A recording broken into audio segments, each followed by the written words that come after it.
from the Same places, trap music, this that first react music. They can't hold me back, I'm feeling good cause I'm black music. Can't nobody touch this, my flow I can't rush this. Put them on silence when I'm talking, you should hush bitch. I am from the heavy base, my bro called a heavy case. Got a couple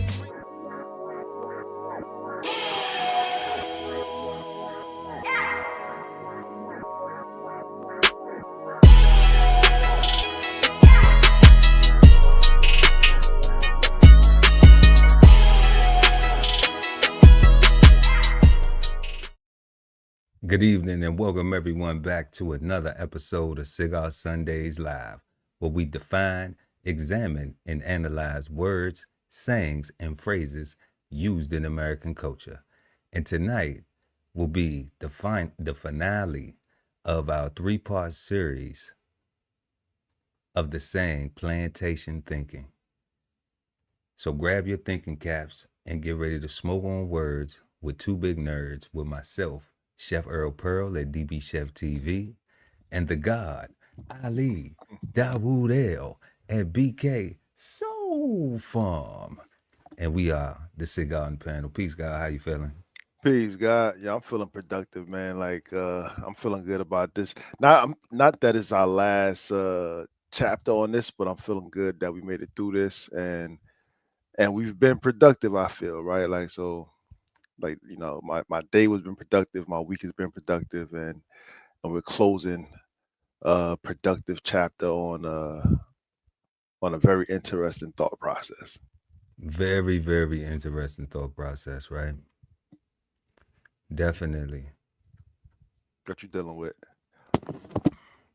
I'm good, like we were speaking off the chat, doing around. Always thankful for another beautiful, beautiful Sunday, another breath of air in my lungs, in your lungs too, that we could meet up and be here and do this.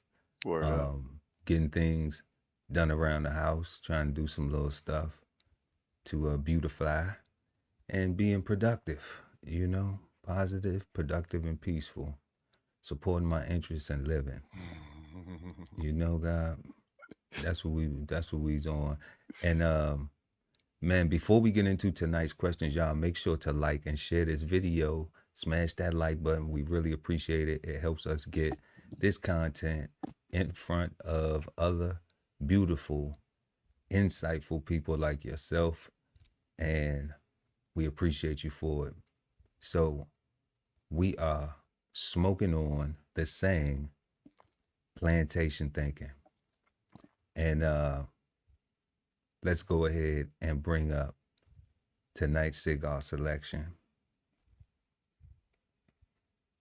Plantation Thinking. And these will be our questions tonight. Question 1.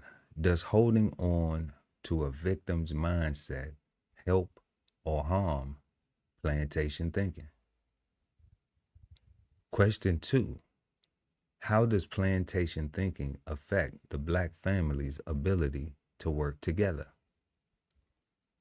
And our third and final, last but not least, question of the evening is, what are some solutions that can help reduce or eliminate plantation thinking?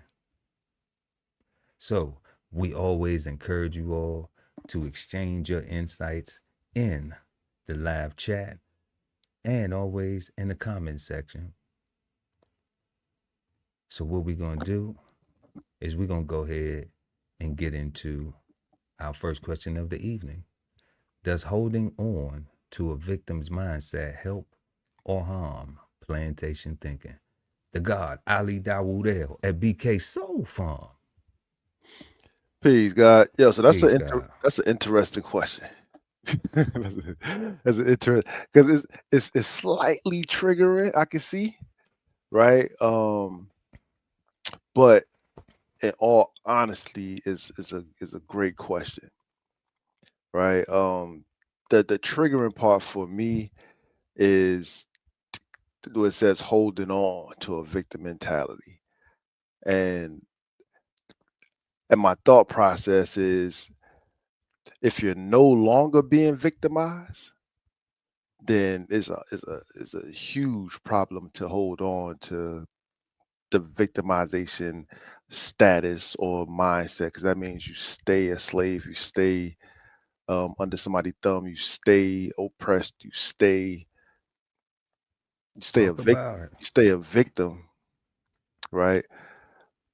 Um, and that's terrible, right? Because with that, all you have is lack. Like you can't even think about abundance, right? Or you can't even think about abundance correctly in a productive way where you can actually take a step or pull yourself up by your bootstraps or do anything uplifting or righteous or right. Everything that you'll be doing or even that you'll be thinking about doing will be under the program of the powers that be that want you to buy what they want you to buy and spend what they want you to how they want you to spend and focus where they want you to focus and vote how they want you to vote or not vote how they want you to vote, right? Because even not voting is still a choice that you're making that people count on, right? So everybody that think that they can opt out, that's leaving that choice to somebody else.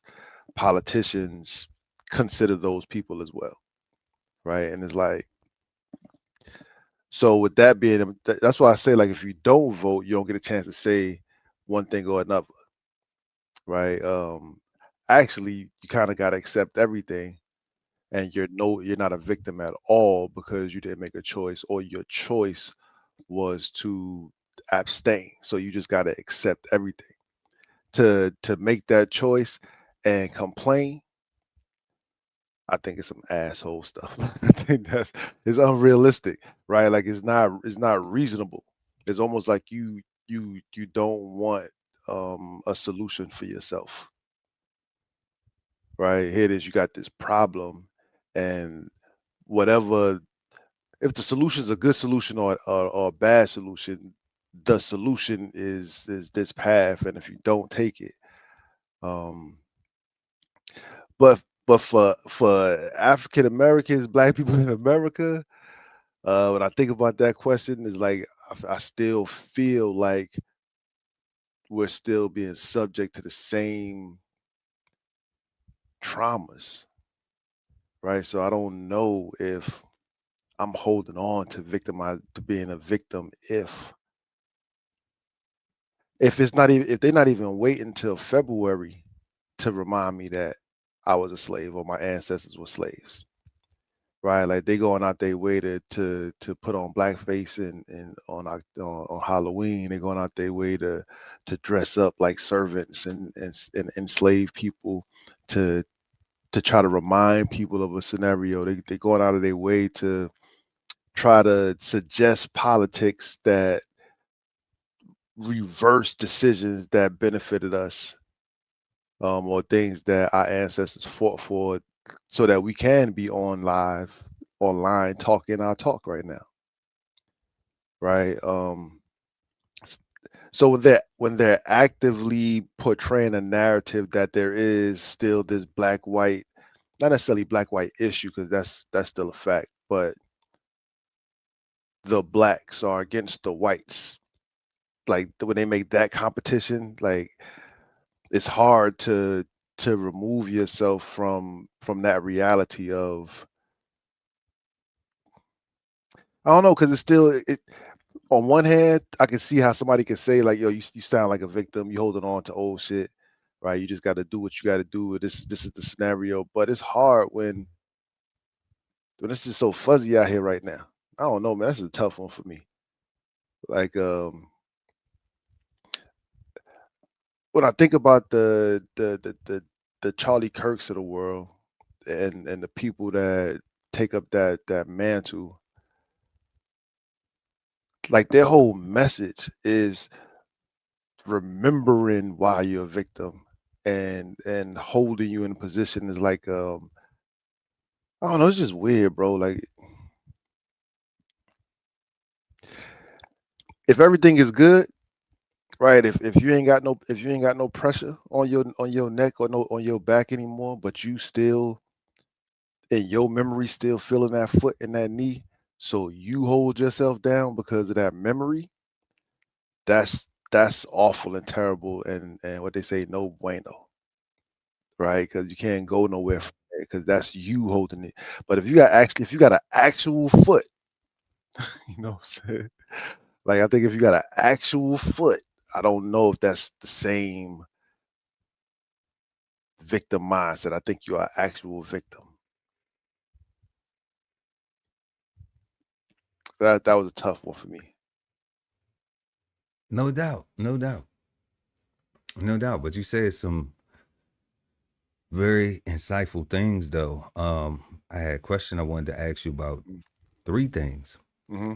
Voting problem. Yeah. Um, with understanding that because there is no unity in what the ideal black community or African American community could or would be if it existed, you Yeah. know, um, why do you think that that is still an important way to tackle an issue um, when we see that politicians are bought on all levels, and that is the new game, like where it's not even saying it like with any malicious intent or any way to defamate, to say that, okay, well, this politician is wrong because they accepted money from donors, you know, and offering favors, you know, looking at it from the perspective of like, man, the only reason why we aren't in that position is because we aren't doing the things necessary. So if I'm going to go vote, but I actually don't, I actually help the populace part of it, the actual uh entertainment aspect of it, just like understanding voting with on the federal level Mm-hmm. with the electoral college and their own ability to do what they want to do outside of the popular vote, Mm-hmm. even though the popular vote has to be held, right? Um, and then looking at it from all the way down to the state, through the state structures, to the community structures, to the city council structures and things like that. And it's usually the people who are backed by it and have enough money to go out and campaign and have enough donors that have influence to do the things, like that's just how politics works. I mean, I don't, I'm thinking the day when it was your vote mattered was when black people were, like we described earlier in part one and part two of this, were really with the foot on their neck from the oppressors. Mm-hmm. That was during the time when there was a whole like reclassification of race and slavery narratives and all this stuff going on. you Mm-hmm. know the lynchings and all that. Like, I'm like, maybe going to go vote then mattered, had a little bit of effect. you know like maybe that, and that's because what we see from American history, we see that, when black people tried to go vote, they were met with guns and things to deterrence that, could possibly take their life because they were trying to go and, participate in the elections. So now we don't have that. We don't have people meeting with rifles and torches and whatever else that was going on, which been, that stuff been embedded in my brain since Black History Month, the first time, Definitely. you Yeah. know. And this is a long ass question though, but it's like, why do you think that it's still a significance, that an answer to a solution by going to go vote by? Nah, I got great question. I don't disagree, and so the answer to the question plainly is because even after the politician is bought, the politicians' vote is what is actual matters on the end, right? Like how they vote in the Senate is how things get passed. Like they can say what they want to say on TV, on the campaign trail, but that because voting is still happening somewhere to make things happen, that means to me that voting is still important. If we need to buy our politicians, we need to do that, Yeah. right? If we like, Yeah. whatever we got to do that, right? But we can't not vote if voting is the process, right? If they got if nobody was voting, like if it was just us voting, the people, but the government people, whatever, they had their own separate process, then I'm like, yeah, that's what the hell are we doing? Like we just over here dancing and they over there laughing at us. But they do. They And that's the do, that's the point. That's yeah, the point. Like you just made a valid point, God. but they do still vote in the end, right? And that's my point. But like they vote amongst each other. Like they showing us this now. Which is why we need to That don't count us. correct. And that's what I'm saying. Like, so we going to go vote Oh shit. I'm still in. for them to look elected. All right. And then but we understanding pop out and come back in, God. Yeah, God. You know, we're voting for them to get elected. And but then they have their own processes once they are in office. So we're being showed this right now, currently, where we see that, and we back, Word. where we see that I'm explaining to our viewers that that we see this now, where you were mentioning that where we vote and then they vote too, but they have their own processes. And we seeing that now where like even the president can't tell them to end the shutdown. Correct. The president can't even tell them because they have this thing called a filibuster. And what are those? Those are their voting rules that they have amongst themselves, that the issues that they bring amongst themselves, they don't give a shit what the public think. Because if the public could just go vote today and be like, hey, we want to end the shutdown and y'all got to do it because we saying y'all do it without vote, because then we would have actual input. We don't have no input. Once they get there, the only thing that they bring bills and stuff that are special interest bills. We see this. Like they showing us this. What I'm saying is that we don't have enough special interests. Agree. You know? So that's why it continues to look like, because we talking about solutions tonight, y'all.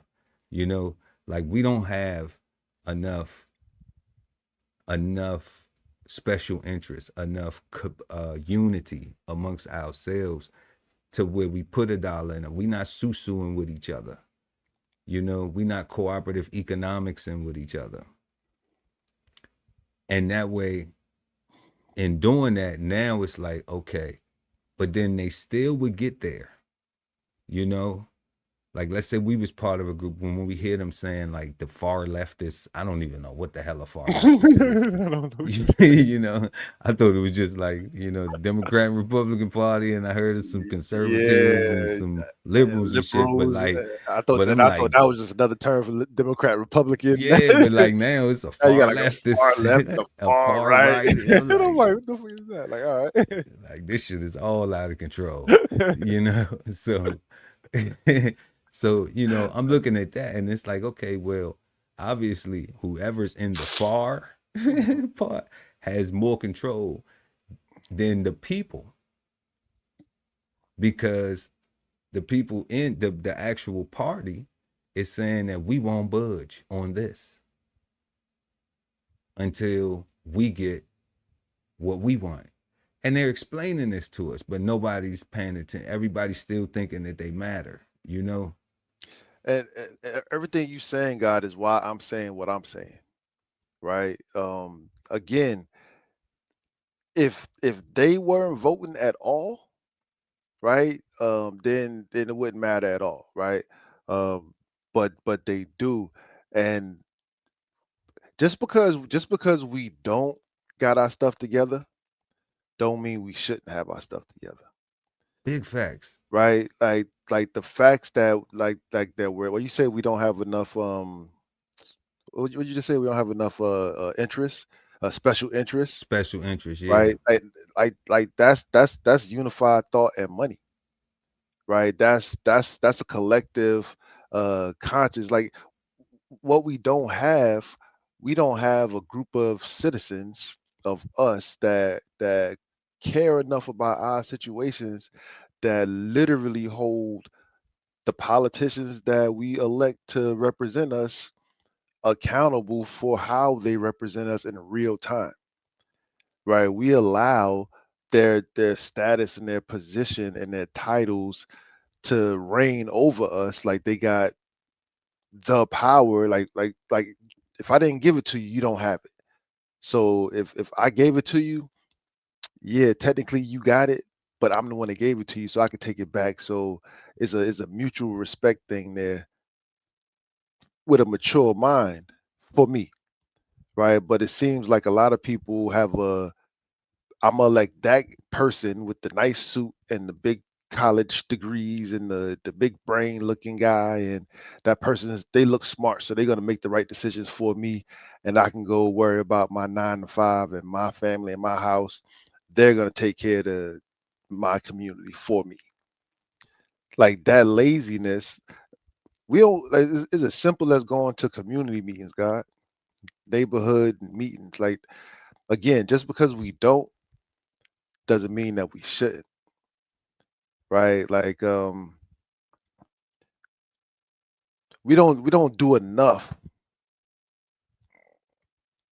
to reach out to those people that's doing their own thing, right? Everybody that has filibuster powers, like all those people are accountable to everybody in their states. It All don't those seem like it though. It seems like they only accountable to the far left or the far right. yeah, and You that's know, like that's how they and no presenting it. no and that's the way it keeps looking and gonna keep being as long as the people keep allowing it, right? Like if the people again, if I gave you my authority to represent me, I'm the one that gave you my authority to represent me. That means that I should have the right to take back the authority to represent me when I feel like you're representing me incorrectly. And But we get and lazy. I think And that's the example that the far left is giving us. what's that? The What you just said. That I gave you the money for you to be in the position where you at. mm, So you not representing me and what I want correctly. So that's what they're exemplifying. I'm following you. you Like said that you said okay. I see what you say. That's what they exemplify. Yeah, yeah, that yeah. they exemplifying that. They just not exemplifying it for the people because then the people wouldn't be laid off, um, They not furloughed, nah. SNAP benefits cut, and all that stuff. You know what I mean? And all of these things, all of these social things No, it's and not this. economic things that people are concerned about. Yo, God, with that thought process in mind, like that's what I'm saying. Like it's not a. As soon as we start saying a left or a right thing, when we start talking about things that affect all of us, that is our mistake. Like that is us allowing them to control the narrative, and the reality is we need them to work together, right? Facts, facts. Right. The fact that one side can be at recess for 6 7 weeks, like those people represent Americans, right? And those Americans that they represent need those people to be at work, and they're on vacation while America is shut down. Like they're taking Yeah. holidays and doing so while blaming the left. Absolutely. I'm That's the I'm show. I'm only on this vacation because of the left. I That's the would show. I would be at work. I wouldn't be on the beach if the left would just, stop being funny and just, give us what we want. And now you got people asking Casper, why don't you just give up everything that you fighting for? And I'm like, man, like these questions, like those questions are terrible questions because like 'cause that's how we got here. Everybody just kept giving up stuff, right? And nobody wants accountability.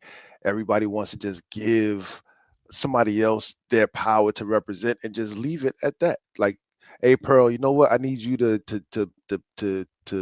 be my financial advisor. I need you to go to work for me. I need you to make my money for me. I need you to make my money make money for me. And I need you to give me, like, come on, man. It's just Sounds like a slave. I'm not signing up.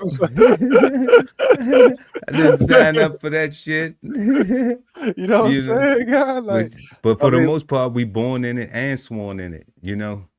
right? So so definitely understanding. I just wanted to touch on the voting thing because I Yeah, know no, that that's a very significant thing that and there are things that are being revealed to us, but everybody probably not looking at it the way I look at.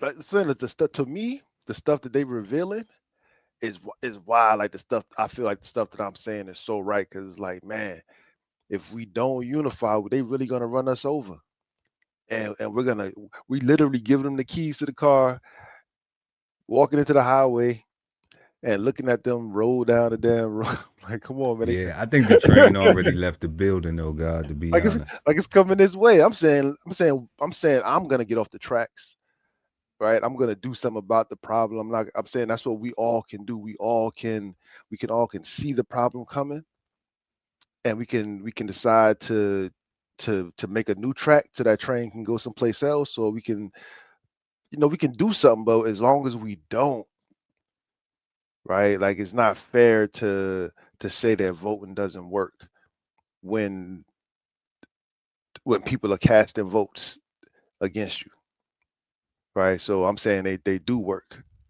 Okay, You know what I'm saying? We just not working them. You know what I'm saying? Like, okay, they no working doubt, against they working against our asses.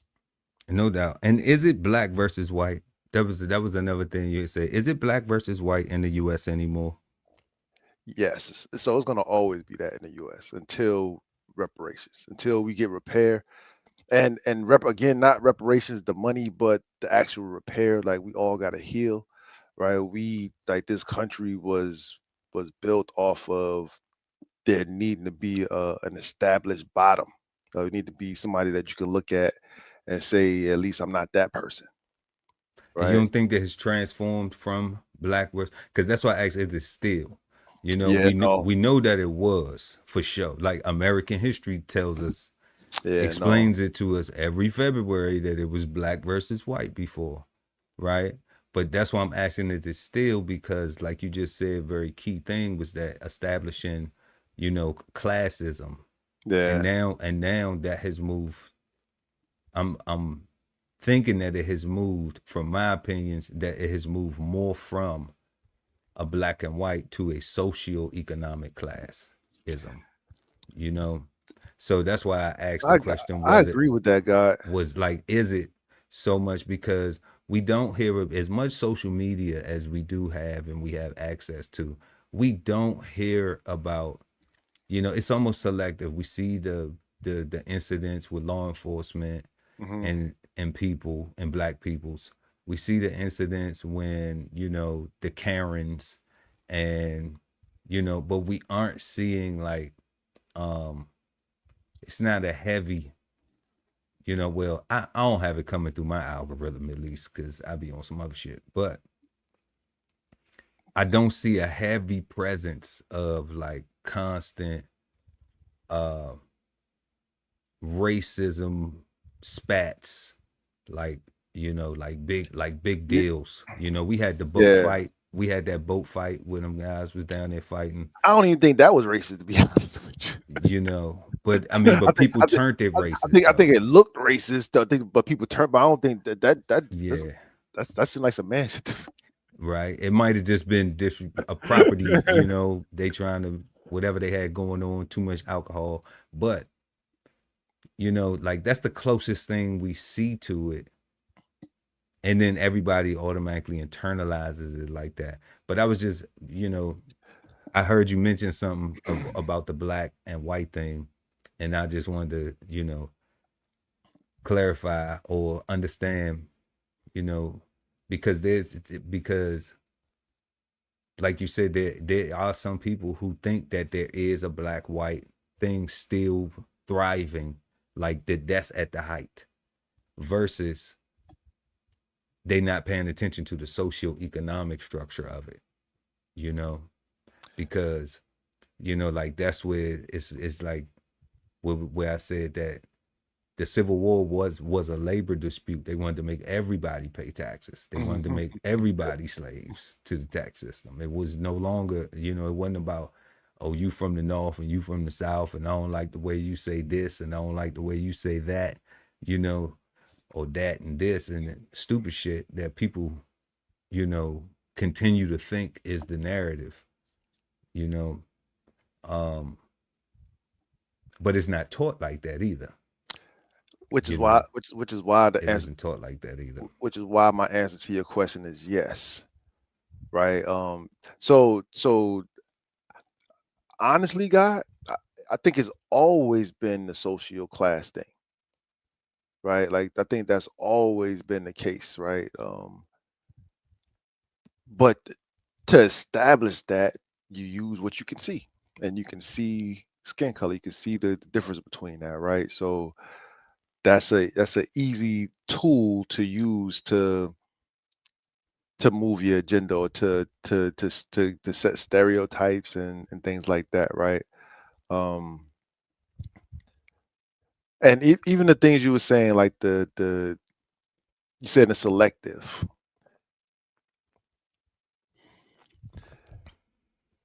The fact that it is selected is is the problem, right? Because they keep making it.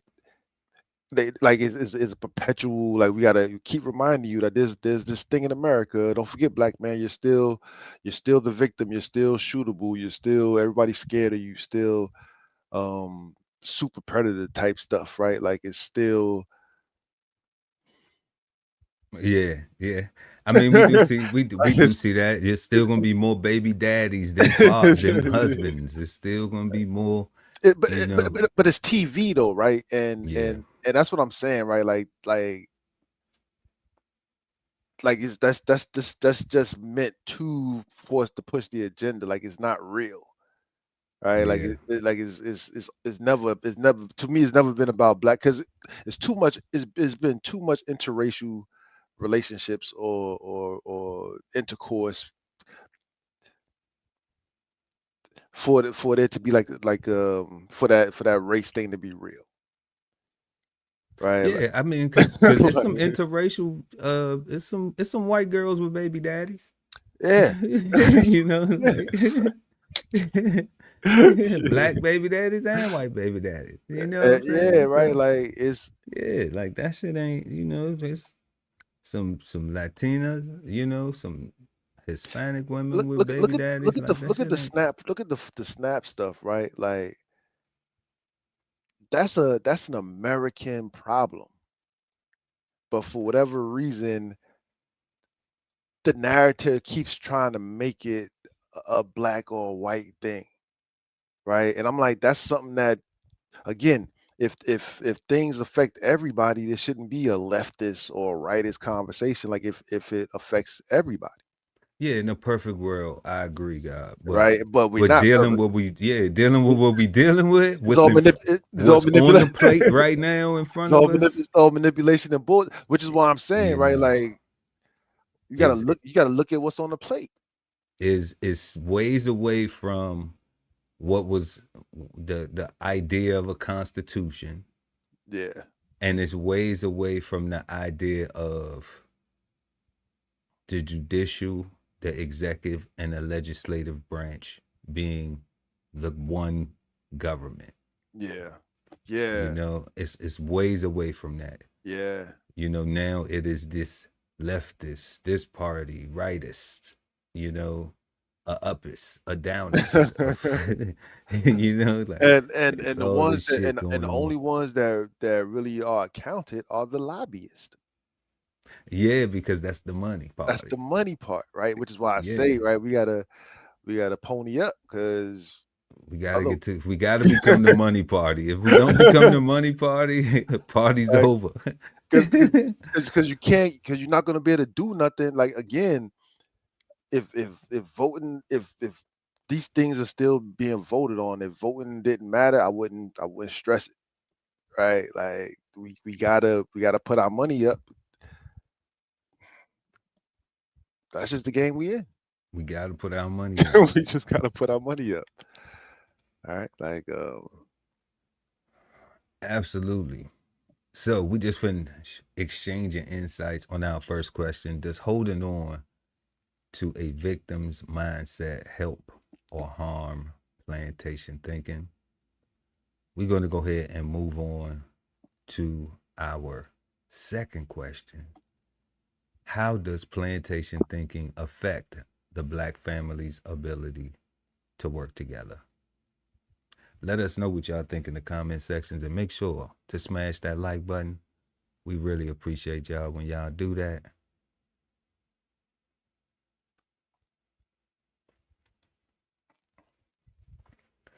What you got, guy? How does plantation thinking affect the Black family's ability to work together?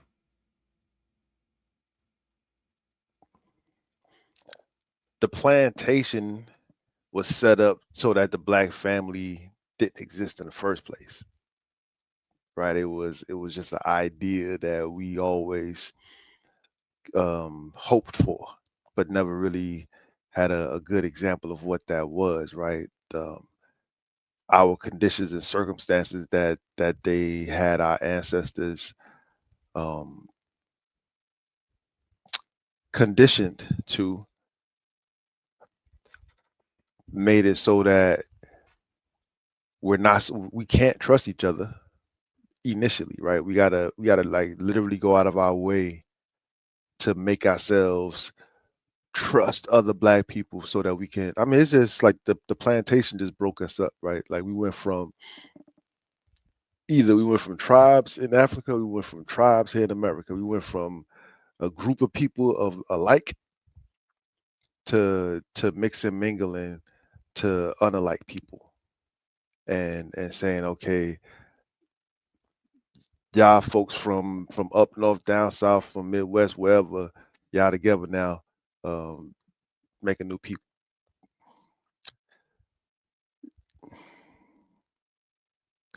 I know it's tough, guy. Like I think the way that they got it is like it's just hard to work together. I think the idea of the plantation is just and like I said, it's anti-family. Um,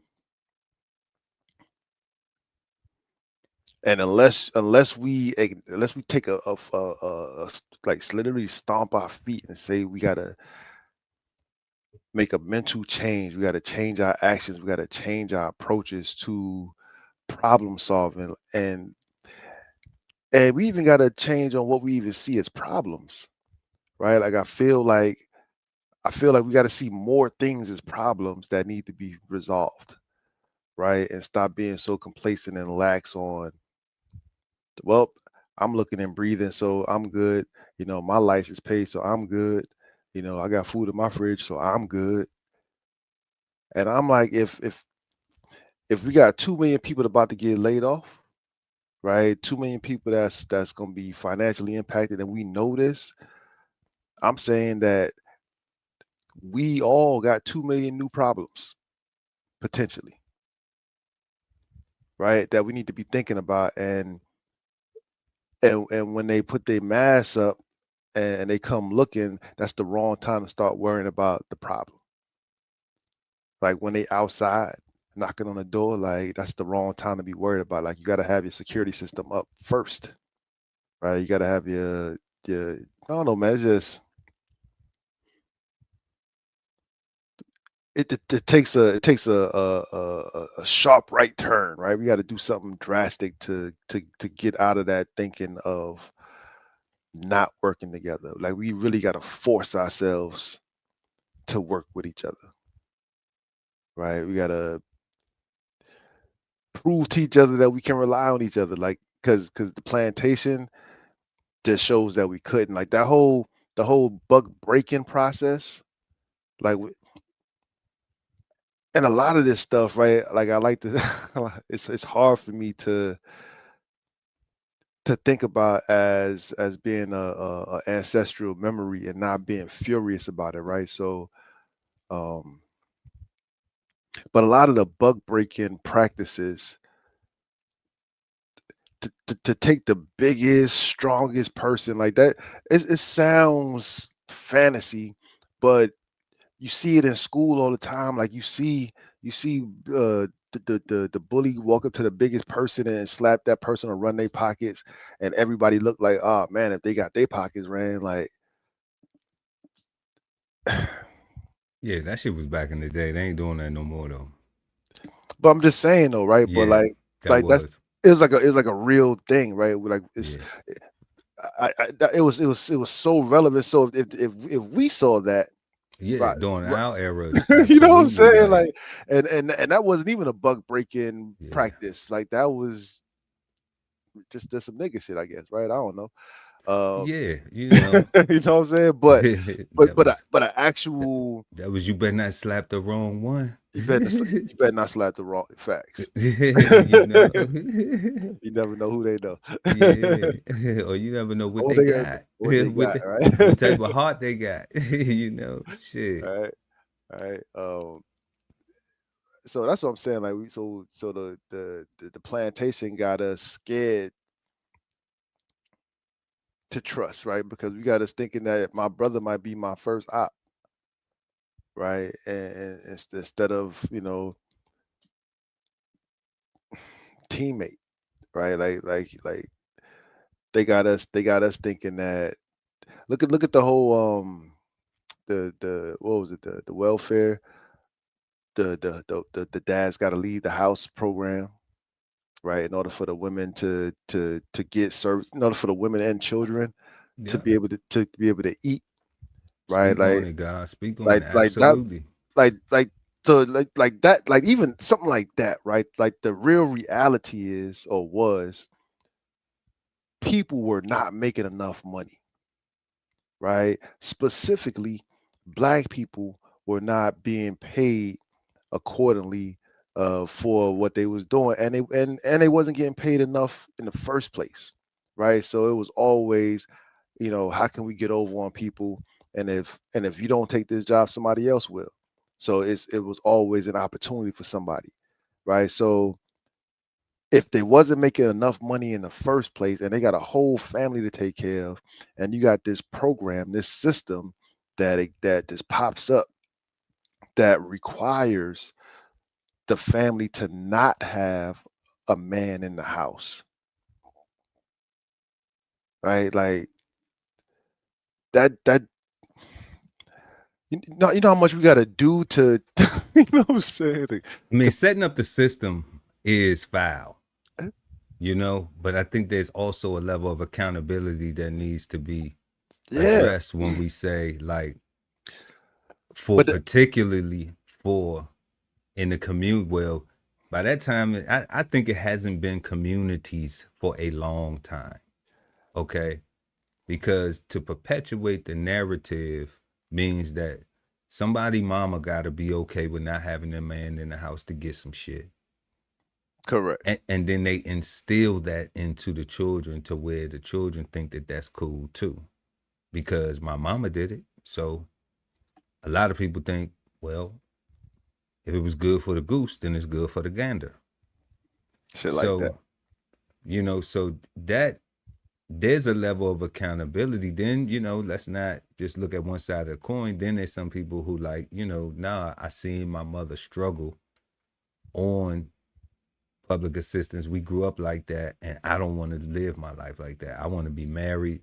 I want to be able to, go and get an education or whatever it takes for me to be able to sustain myself and not have to live like that. You know, That's that aggressive step that I'm talking about. Like S- you gotta change. so Yeah. there are two sides we see, but we also see that that system is still in place today. Yeah. And dealing with the SNAP issues, we are seeing young women professing their independence, but there's a dependence, and now there's a lack of. So it's like, how independent are you, though? You know, Yeah. No, what I was speaking to was the inception of the program, right? and I don't think there's accountability to be had for our people for that. I think accountability is now.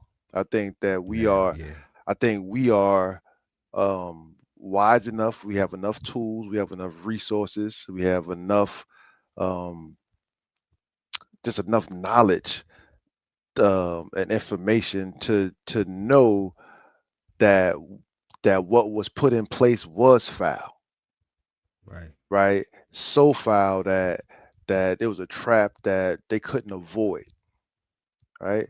And it's like, okay, cool, they couldn't avoid that. We can, We can, right, right? They couldn't have, like they couldn't. Like we have to accept that, right? We have to accept and acknowledge that that trap was set,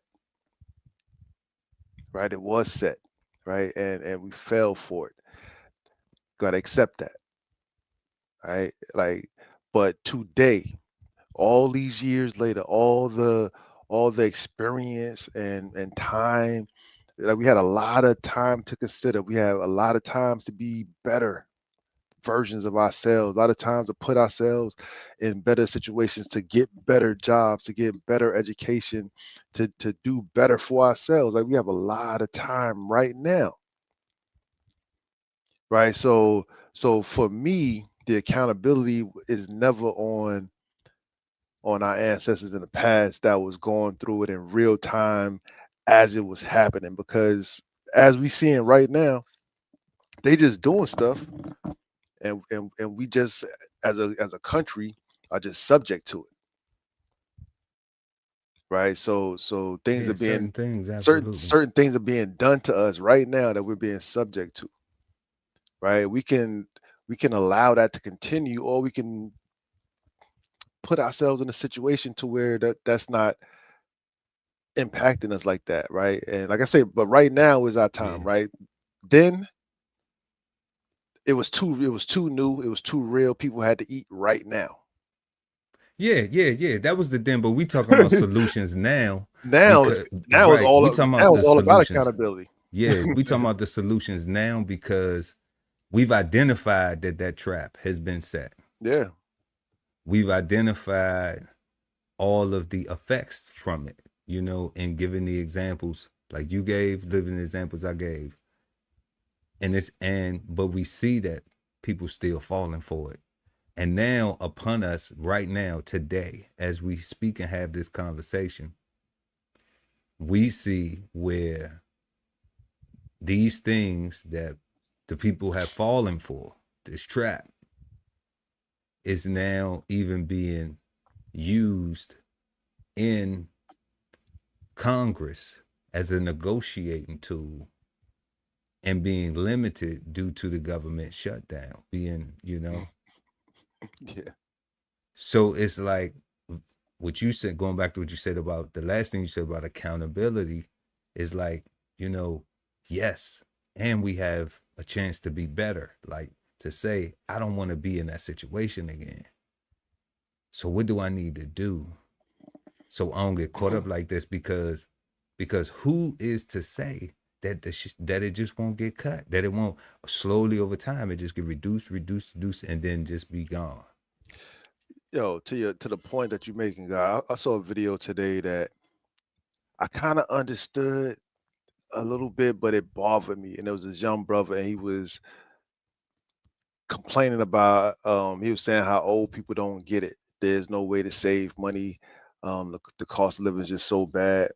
Um, And he was talking about how, the way as much as things cost now, you can only really do like three things with your money, right? You can only just pay your bill, pay your mortgage, uh, uh, pay your transportation, car note, insurance, and stuff like that, and buy groceries.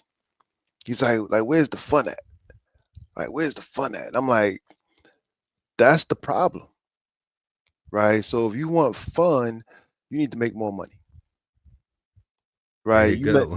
You I make mean, that's you how it make works. you make enough money for your lifestyle to have a roof over your head, to get back and forth to and from work, and to put food in your belly. Like that's what you have. Like that's those are the three things that you can take care of, and the narrative is those things are just the bare necessities. That's not enough for that's not life. That's not living. And I'm saying, no, man, you need to accept your reality and say, I need to make more money because I want to do more things. I want to have access to more resources and more fun, right? And to do those things, this job that I have, this career that I chose, this application that I filed and applied for was the wrong one, right? That's why I say accountability is now, right? Any excuse I hear now, if it ain't follow with I need to do something. You know what I'm saying? Like I'm saying you're not you lying, right? And you're just talking and you're not serious, right? Because accountability is now, right? There like all that independent talk, right? And okay, be independent, right? But acknowledge it when you're 40s and 50s and 60s and you by yourself, you're still independent. You got what you wanted. You got what you wanted, right? Accept that you got what you wanted. Yeah. But even in relation to these benefits or programs that are being cut or being held up, Hmm. like that's not independent. That's not in. That's You full know, dependent. that's full dependent. Because if they're cutting something and you like and it's messing with your comfort, then that don't sound independent. So, definitely, um, yeah, people, we got to be more accountable Yeah, and bro. desire to be better. Not better than the God Ali Dawood El, not better than, you know, this other person over here, but be a better version of myself than I was the day before yesterday and yesterday, today, in the now, you know. So we're gonna jump over here to the chat real quick. Shout out to Cheese that's in the building. Peace, Uh God. Jesus said, and they have to realize that they think like that. Proximity, position, education, and money is a distraction. Okay. I don't know where you chimed in at in the comments, but some of these things are distractions though, that's for sure. Yeah, Definitely going to school and getting this education that does not prepare you for the real things that you need in life is horrible. You he might know, have been talking about that black white thing. I think that's again right because we can see our complexion, we can see our color, right? We can see that. So that's an easy way to distract somebody. yeah. And we definitely think that that there should be some type of reform to the public school system. Like, I mean, it just needs to be reformed like all the way, the whole curriculum. It's nothing against the teachers. It's everything against what we are coming out to school with and the ability that we have to be able to navigate as young adults transitioning into an adult before you get to come old as shit. That's You know, what before I'm you start getting grays and hairs growing in places that you like, damn, I ain't even know hair grew right there. You know, so those are certain things that we really got to focus on, and how does plantation thinking affect Black families' ability to work together? I'm gonna touch on it real quick. I think that it affects the Black families work together because of a few of the things that you were saying, guys. Some of the residuals that happen from um, slavery and the teachings of slavery, the whole slavery narrative. Um, we see a lot of alcoholism, a lot of drug use in the Black community, in Black families, that has severely taken a toll on people's even desires to want to do anything. We have traumas from interacting with our family members that suffer from abuse of substance abuse of things. And, you know, alcohol and drugs are still readily available like today. So it is one's choice. And then one does have to be, have to be accountable. But I'm seeing that those things, like Jesus was saying, are distractions. We have the fact that the point that God was making about the houses being broken up, that's a thing that still resonates today.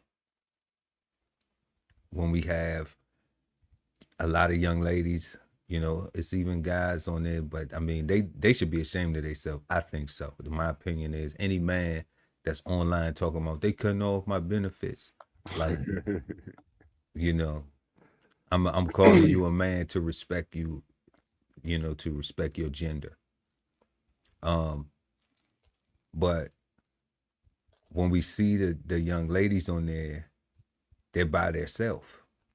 So that's, or they appear to be by themselves. That is being, and like we talked about, whether it's AI or it's real, they still are being presented by themselves. Correct. So there is a lack of a father in that structure, in that family structure. These things continue because then now everybody looks at, oh, this person has this problem going on, this person has that problem going on. And nobody's really realizing, saying that, thinking like, you know what, all of us have problems. Because all of us been suffering from the same shit. All of us been affected. Especially if I grew up around you. If I grew up around you, then I probably was exposed to your bullshit along with all the other bullshit that we both got exposed to. So because we talking about a family working together. So words that we talk about all the time here on Cigar Sundays: compassion, consideration, invoking some of that consideration is a first step to a solution. Yeah. Understanding that, like, we've all suffered the same traumas, the same abuse, and that the only way that we're going to be able to overcome that is by really embracing each other in our own, with our traumas, because people do that with their family. People will understand, like, like, oh, nah, my uncle, he fucked up. My cousin, he fucked up. Oh, he think he this, he think he that. Oh, this some bullshit. Oh, my sister, oh, she fucked up. Oh, my brother, he fucked up. Like, people would do that. But get a phone call and somebody done did something to him. Burn the world. You know what I'm saying? Like you done forgot about all that shit. You know, you done forgot about all that shit. Yeah. You know, and you just could have, you know. So we do that, but then we still won't collectively work for each other. So it's like you'll be there to be able to go to jail. You'll be there to be able to go and commit a crime, but you won't be there for us to, like you were saying, the young man said he wanted to have fun. And it's like for us to do something collectively so that way we can live and then also have more fun. Because if we're working together, like my granddad used to say, 4 hands is always better than 2. They are better. They are better. You get the work done faster. You know, so the plantation thinking is something that that I encourage everybody to just look inside yourself and see if you carrying any of them traits. You know, like I do the same thing for myself. Like, do I hate dark skin? Do I hate light skin? Nah, we crack jokes because we always crack jokes. My little sister, high yellow, red. You know, I always crack jokes on her all the time. You know, but I don't play by my sister, but at the same, you know what I'm saying? But at the same time, it's just like, you know, in real life, you know, have I seen beautiful black women of all complexions? Yes. You know, have I seen beautiful black women of all complexions and their attitude is fucked up and that's what make them ugly? Yes. You know, have I seen brothers, you know, of all complexions, handsome? Yes. Have I seen brothers of all complexions handsome on some fuck shit? And that's what made them a fuck nigga? Yes. Okay?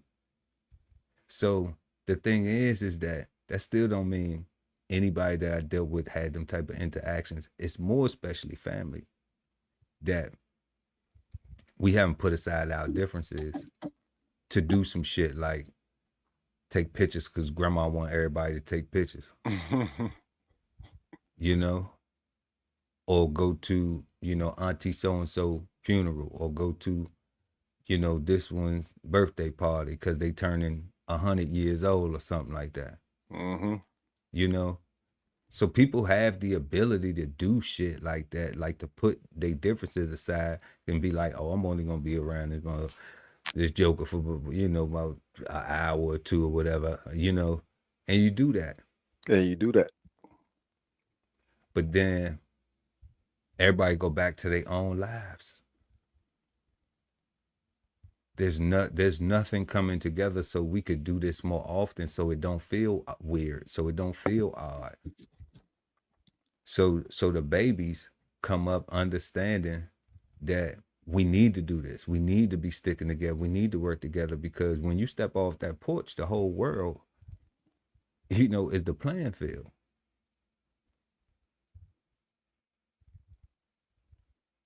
So it's just something to think about when, you know, when we talking about plantation thinking and focusing on ways that we can be accountable and considerate and compassionate, you know, to try to be more productive with our family members and working together. You know, your neighbors, your community, you know, or just people on the same frequency as you, because it is very difficult trying to be in the right space and everybody else around you wants to do the opposite thing. You know, that is very difficult. You're gonna be the weirdo. It's gonna be loud. You know, you're gonna be the weirdo because everybody else on fuck shit and you on doing the right thing. You know, so be okay with that though. Be okay with being the weirdo who gonna do the right thing. You know, because the people doing fuck shit, every dog had a day. You know? So we have been smoking on the saying, plantation thinking tonight. And this is part 3, the final chapter of this, y'all. I know that says part 2. But we have been exchanging insights, answering our questions this evening. Does holding on to a victim's mindset help or harm plantation thinking? Let us know what you think in the comment section. How does plantation thinking affect the Black family's ability to work together? You know, look inside yourself. Self-reflect on your Sankofa. Go look that up. You know, ask Siri, ask Alexa, whoever you need to ask, Google, and find out what Sankofa is, and then apply it to your family, your background, your grandmama's, auntie cousins, nieces, nephews, uncle, all of them. You know, you go and you apply that to that. All right. And see what things you may be holding on to. And don't be scared to look at habits.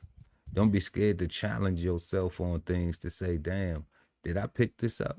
And then even look at that person and say, like, damn, they not successful at certain things. Is it because of that? They having problems with certain things, and I want to be better for us in that.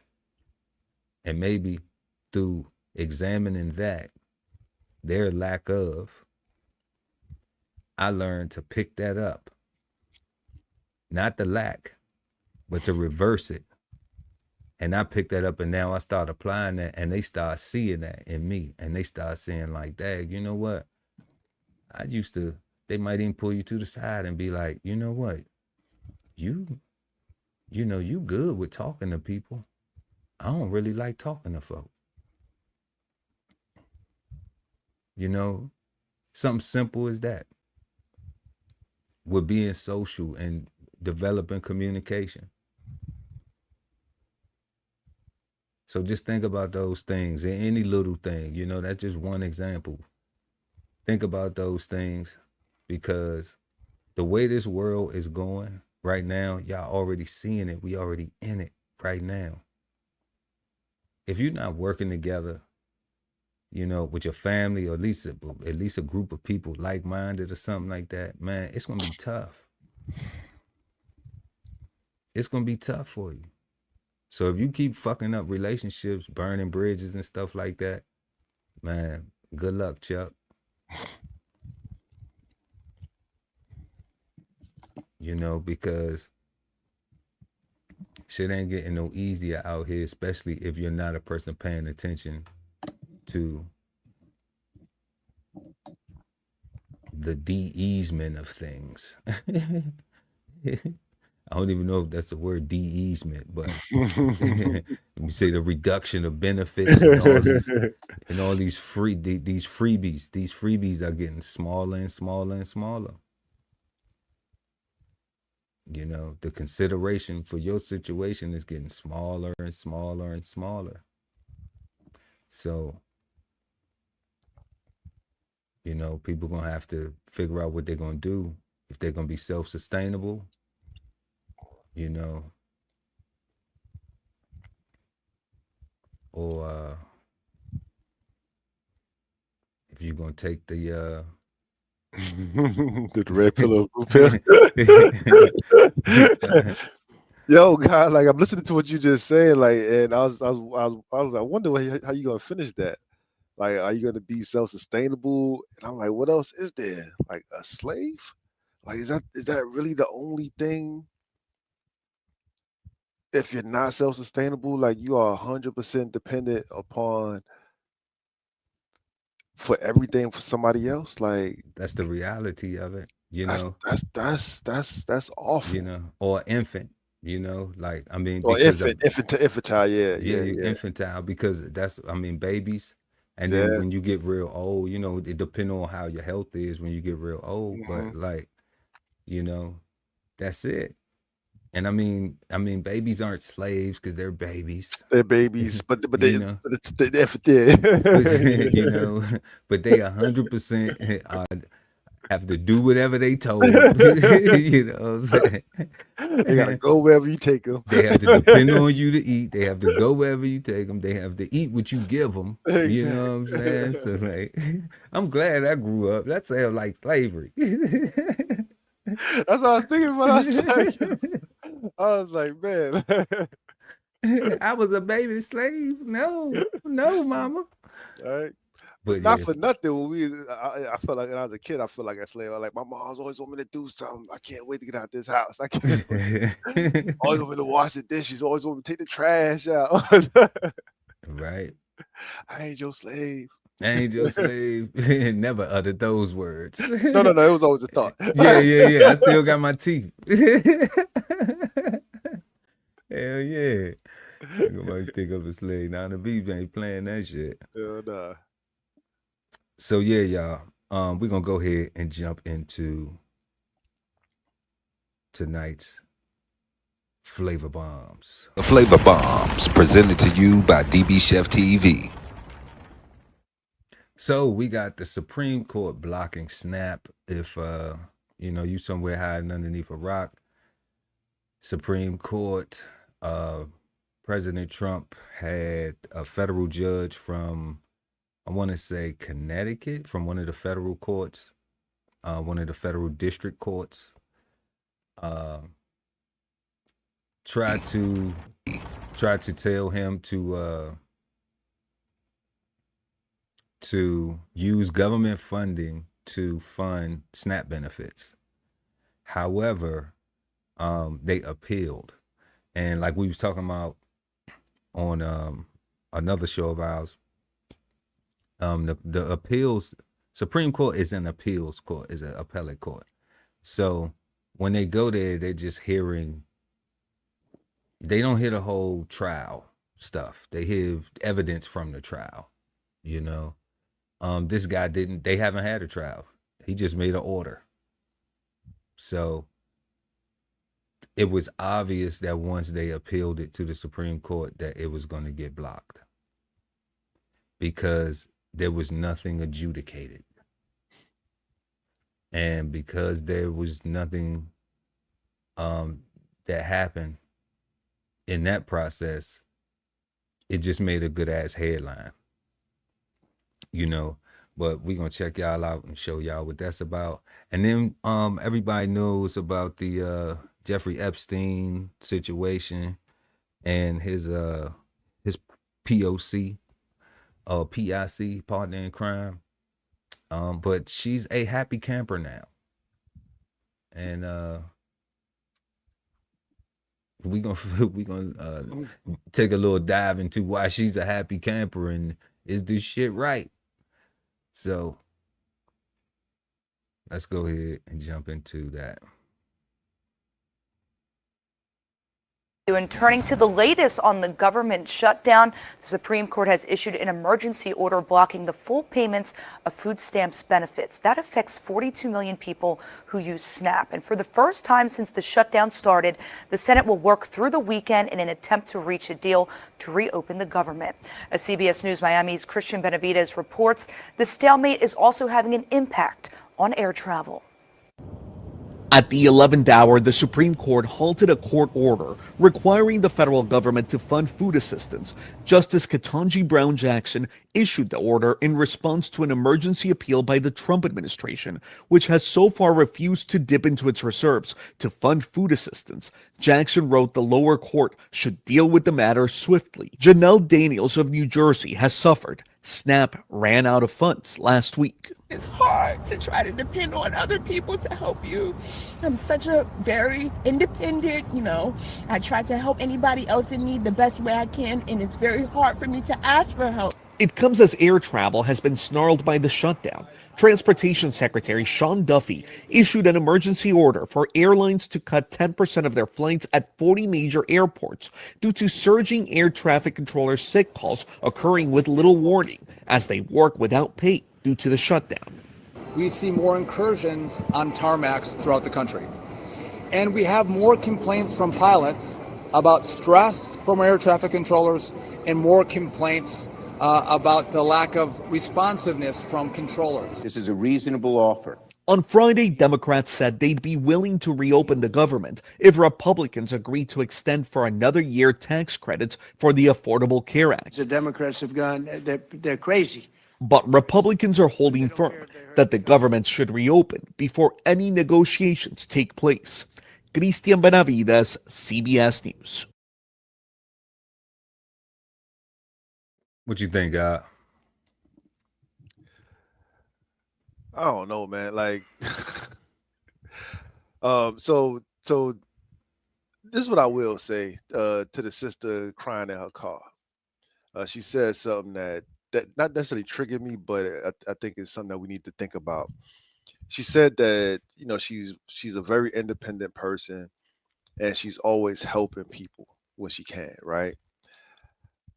That's something that we need to resolve in ourselves. Unless we are safe, we cannot help anybody else, right? If you're not in a good position, if you're not in a safe place, if you don't have a strong, steady foundation, you're not helping anybody else. Anybody that you're helping, that person is hindering your progress and your growth because you're not in a position to be of help. Like that sister was sitting there crying because the food stamps is going away. Like she was not in a position to help anybody. Like that's not you gotta change that thought process. But I mean, the rest of that stuff, I don't know about, God, to be honest. I know that it's all thought process that we gotta change. And when she said that whole, I'm always helping people, and I'm like, you're not in a position to help, right? You need food stamps. Yeah, I agree with that. Like nobody should be borrowing money from you. Nobody should be needing anything from you because you need assistance. Yeah, if you're helping people and if you have helped people and you can't call and get no help, that's where I'm like, well, was that staged? Did she get paid to say that? It looked like it. It looked like it. Did she get paid to say that? I don't know, because she had the little, but I ain't see no tears though. I ain't see, the whole. And Mama was looking like, play it, girl, go on. Get that shit off. They just gave us $500, girl. We gonna go to Walmart right now, stock up. Thanksgiving already. So I don't know.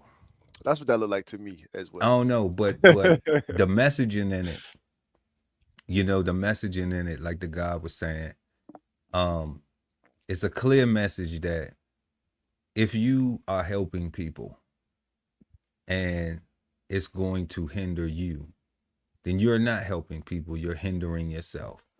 And that was something that I had to learn. I had to learn, like, that was a very hard lesson for me. Because sometimes you just don't know how to say no. Yeah.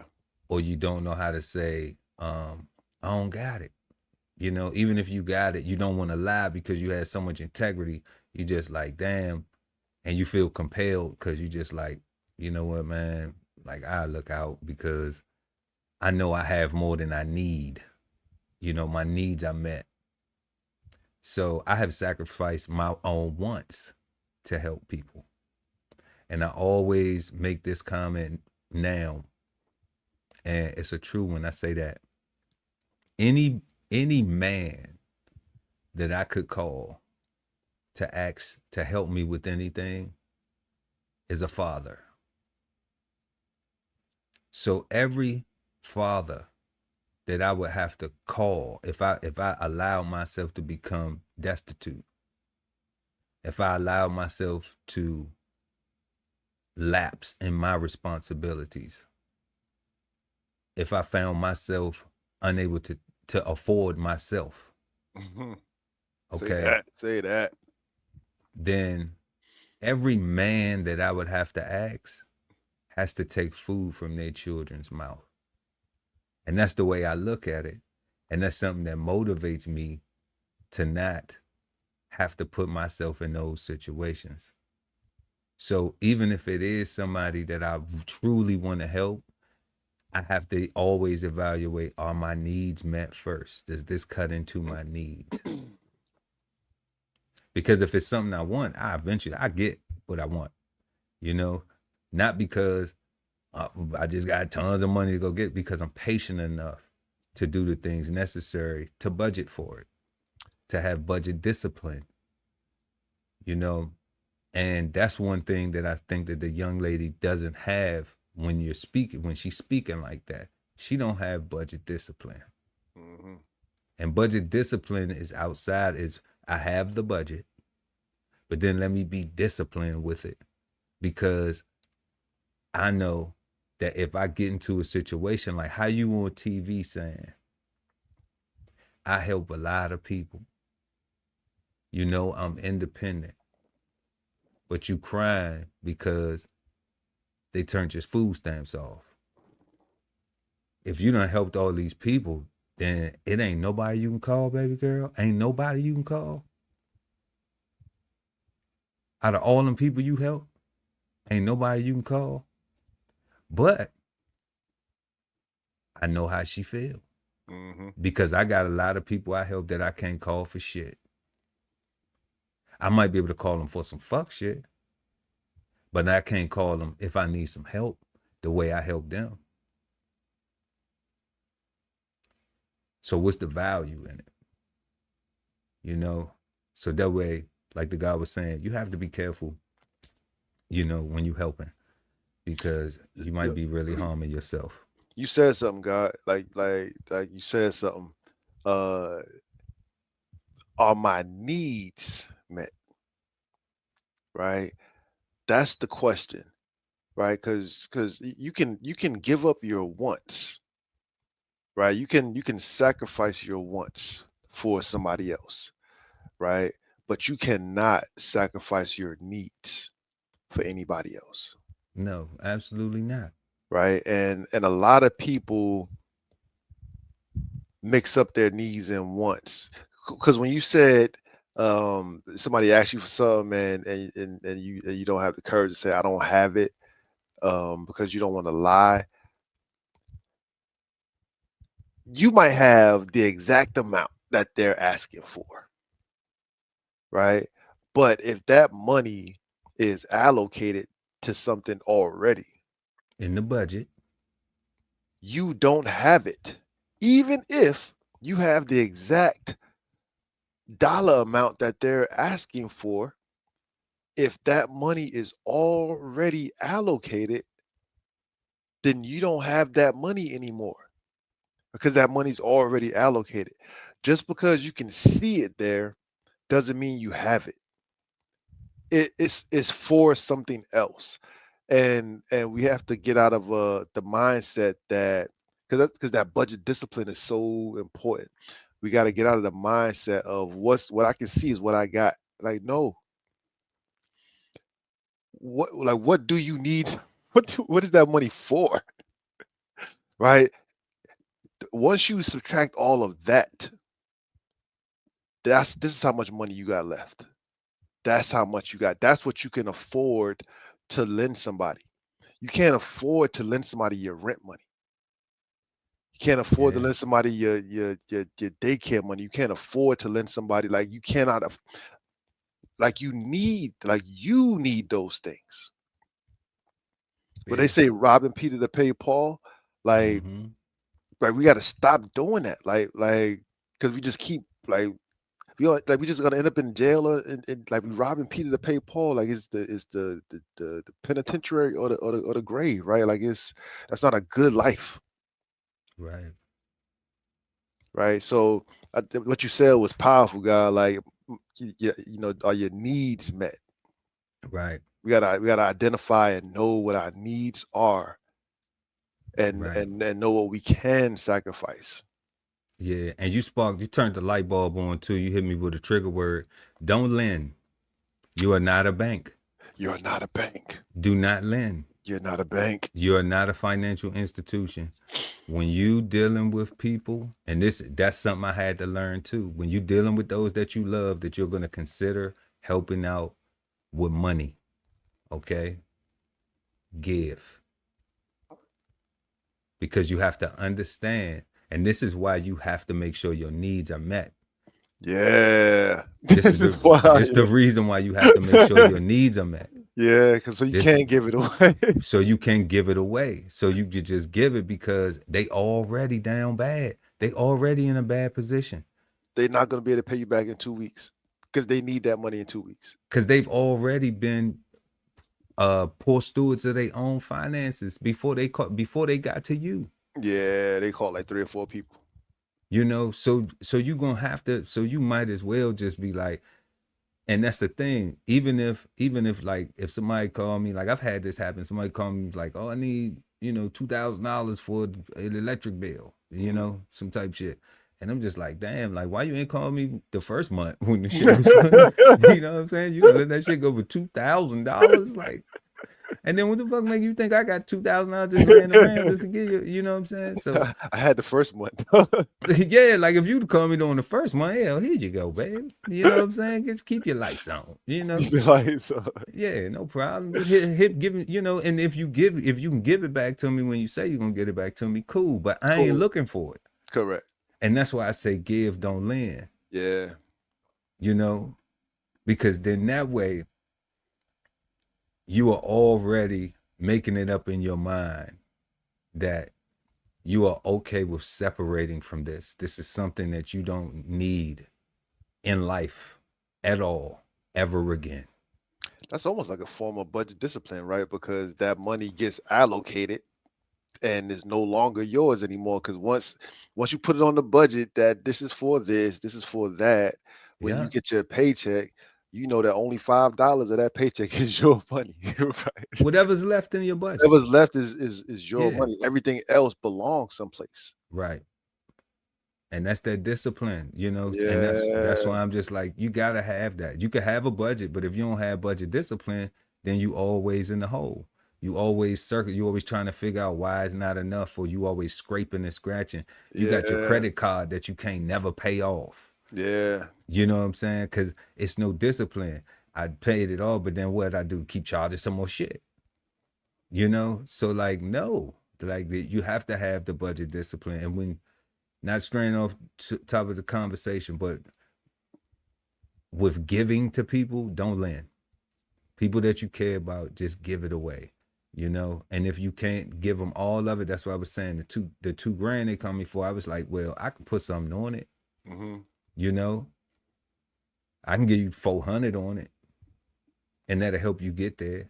Mm-hmm. But I'm not about to give you $2,000. Even if I had the $2,000, you know what I'm saying? It would be like, no. See, and then another principle comes in, like, you waited 4 months, 5 months. You needed help the whole time. Yeah. And you waited and waited until it was terrible. And now you expect me to fly in and now it's 2 bands, right? When it could have just been a couple hundred.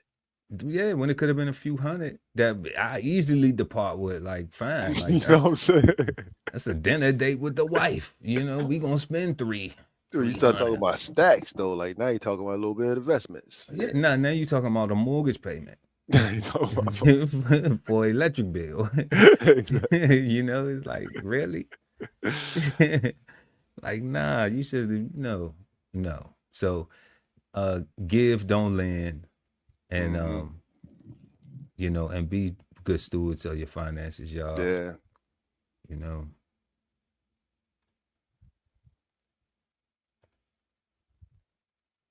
Ghislaine Maxwell, in her own words, describing life in her new prison home. I feel like I have dropped through Alice in Wonderland's looking glass, she writes, a federal prison Camp Bryan, according to emails she sent to friends and family reviewed by NBC News. I am much, much happier here, she writes. Maxwell is serving a 20-year sentence for recruiting minors to be sexually abused by Jeffrey Epstein. The emails obtained by the House Judiciary Committee investigating allegations of special treatment, written by Maxwell after an abrupt and unusual transfer from a low-security facility in Florida to this all-women's camp in Texas, typically reserved for white-collar criminals. The move came amid backlash over the DOJ and FBI announcement in July that a review found no incriminating client list. Soon after, Maxwell met with Deputy Attorney General Todd Blanche. Did you know of the existence of any such list? There is no list. Days later, she was transferred and writing emails gushing over her improved conditions. The food is legions better. The place is clean. The staff responsive and polite, she wrote. Saying in another, you are not allowed to steal, beat people up, and attack them with homemade weapons. The Justice Department, which oversees federal prisons, declined to comment. Maxwell's attorney saying in a statement, it's time to get over the fact that she's in a safer facility. We should want that for everyone. The family of abuse survivor Virginia Roberts Giuffre, who later died by suicide, saying, we strongly reject the notion that a convicted child sex trafficker should reside in a residential neighborhood shielded by fences instead of bars. Priscilla Thompson, NBC News.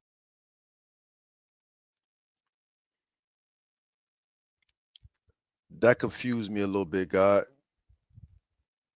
What was confusing about it? So they 100% touched the babies. That 100% happened. What was she convicted of? That's what I'm saying. Like, she was convicted of the child trafficking. They convicted of her of assisting him. Yeah. To approach or recruit minors. That's what they just said. That's what the news articles that's what it said. Okay, so that's what she is convicted of, and she got to go to happy camp. And it sounded like she got to go to happy camp after she said that there was no list. And that's, my friend, and that, my friend. And that, my friend, and you hear the crowd go, wow. You figured it out, God. You figured it out. I'm glad that I wasn't the only one who saw that. I knew once I played, you was gonna call that shit. I was like, the God is gonna call this shit out. Like, soon as he you see that? Like, what are we looking at right now? Yeah. Sad. Yeah. Oh sad, man. sad. And to the lady that, I mean, condolence to the family that the young lady that killed herself, right? Because absolutely, that's what I'm saying, man. Like, if you still got the foot on your neck, you're still a victim. Just because you're older now doesn't mean that. And now now she's happier. And hey, the people are friendlier, the beds are comfier. I don't like monsters, God. The food is, the food is adequate now. Yo, that whole thing was so disrespectful, right? Like, even if that happened and they sent her to happy camp or whatever, to report that, to share any of her, oh, I'm so much better now, the food is better, nobody's getting beat up now, to even share that publicly is like, here, take that. Like, that's just disrespectful. It's like, look, monsters they go to happy camp. Family was like, it ain't even bars. I've never been to prison. No desire to go. But they said it was a happy camp. Like, it's not even bars. It's just one of those. She's in a neighborhood. Yeah, one of those medium facilities where they just have a nice fence. And as long as you follow the rules, then it's all copacetic. Yeah, that's wild though. That's wild, God. This is wild. Super wild. So yeah, so that's what's going on. That's the latest and greatest, to say the least, with the Jeffrey Epstein case. Because we all know now that there's no list. There is no list. She got There's no convicted list. of trafficking and orchestrating, but there's no list though. You know, so I wonder what proof they had to convict her of that. You know, That's what did they confused catch me. her Like red-handed? Did they catch him on something? Like what? How? that's why I'm confused, God. Because like, how is she locked up if there's no list? Like, it's just.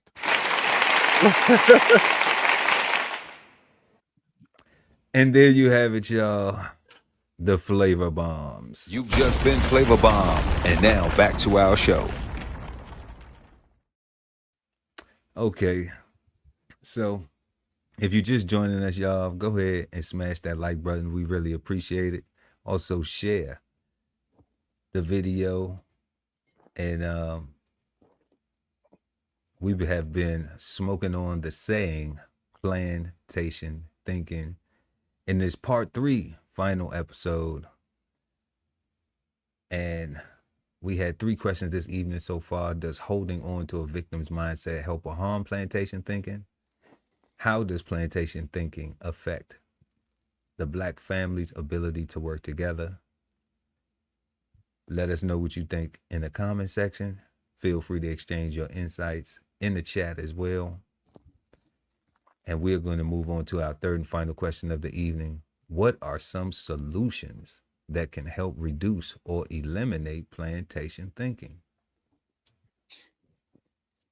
And that's what we need, solutions to help reduce or just eliminate it altogether. I don't know if the elimination is possible according to the God, but we need help out here, y'all. And it looks like that we're gonna have to help each other, because the help's not coming. What you got, God?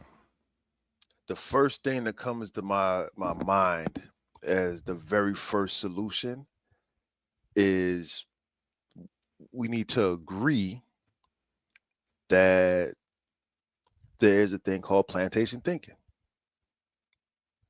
Right? We need to agree that the plantation created a whole thought process and a whole people group, right?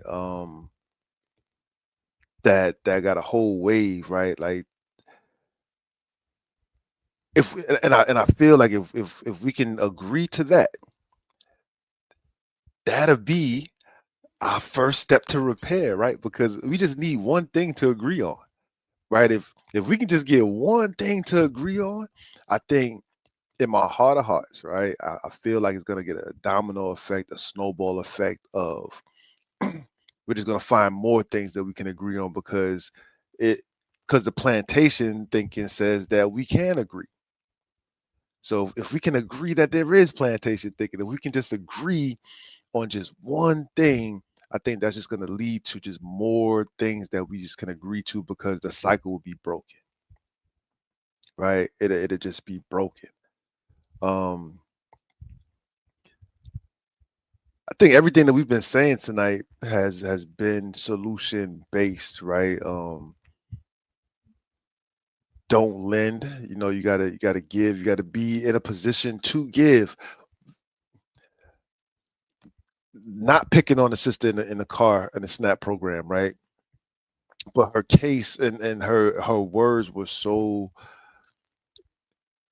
If we can't help, if we're not in a position, if we're not safe, right, then we need to acknowledge our own reality and be honest with ourselves and with each other, right? And what we talk about all the time, that consideration and that compassion.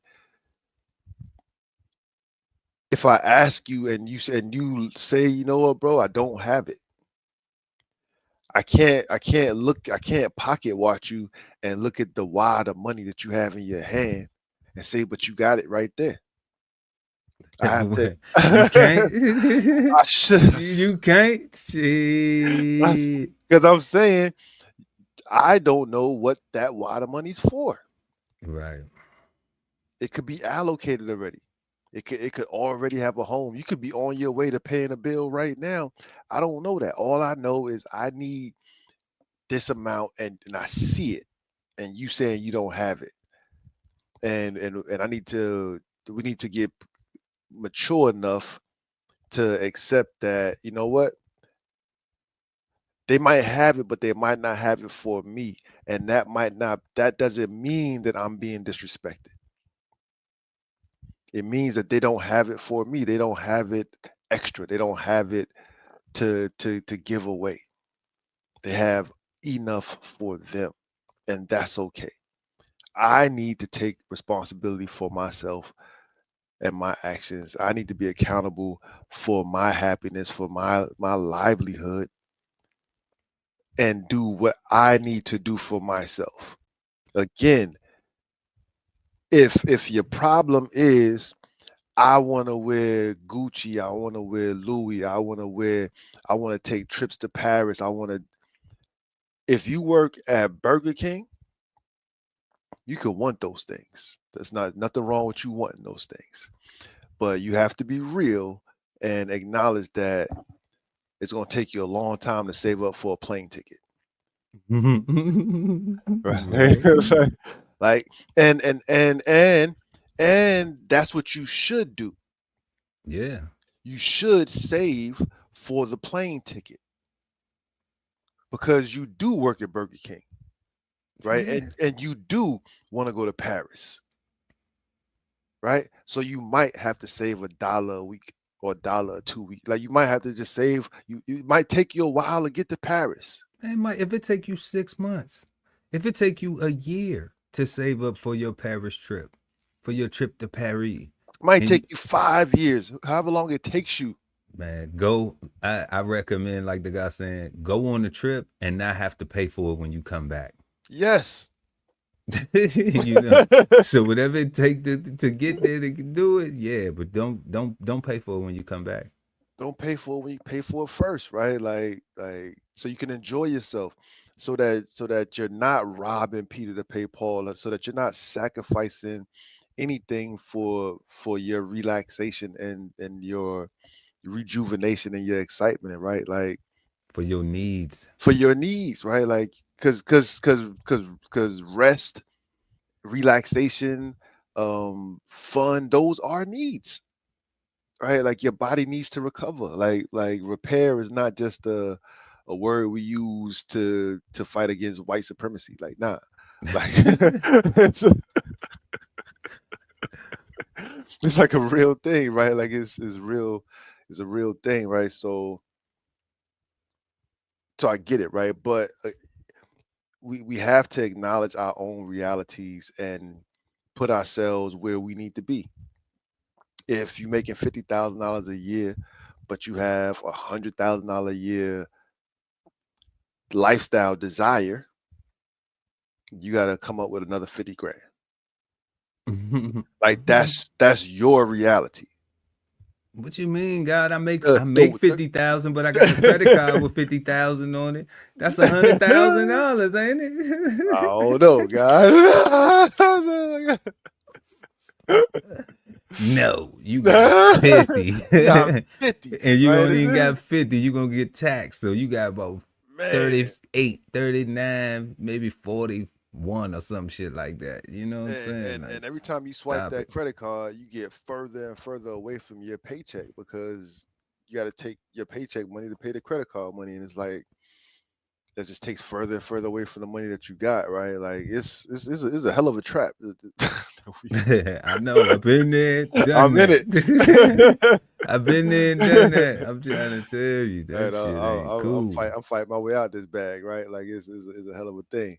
You budgeting your way out of it. That's Fucking I right. mean, that's the only thing that we can do. That's why we use those words, and you having budget discipline to be able to Yeah, combat it. Because without it, like that's the only way that you're going to be able to get out of debt. yeah, yo, I'm telling you, when I tell you, like, yo, man, like we talking budget discipline,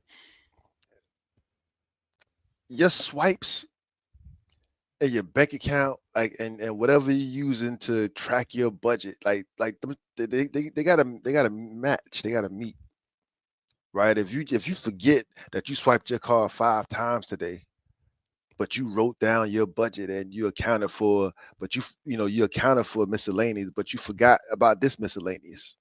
If you don't account for that, like your budget is off, like you are in jeopardy, like you Hell are yeah. not.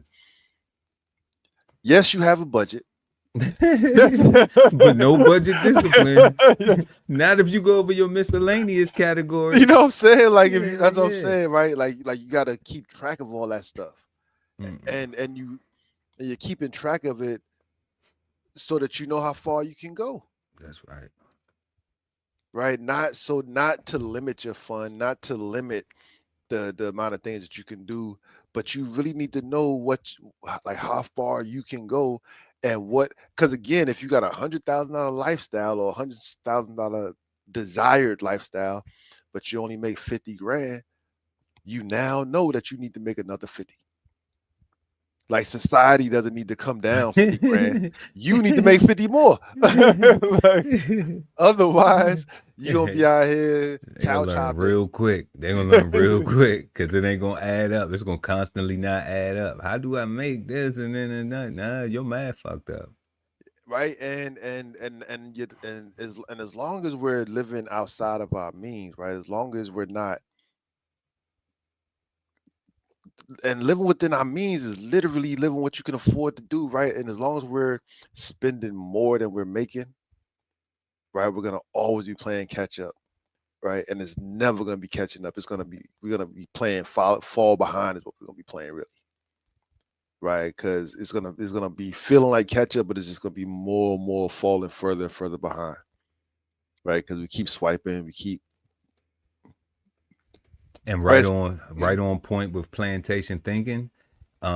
It's gonna be called a slave to debt. Right? No color associated. No color associated. Right. It is a debt slave. It's the and right now, a debt slave just sounds like some black shit, right? Because slaves associated with African Americans, but right.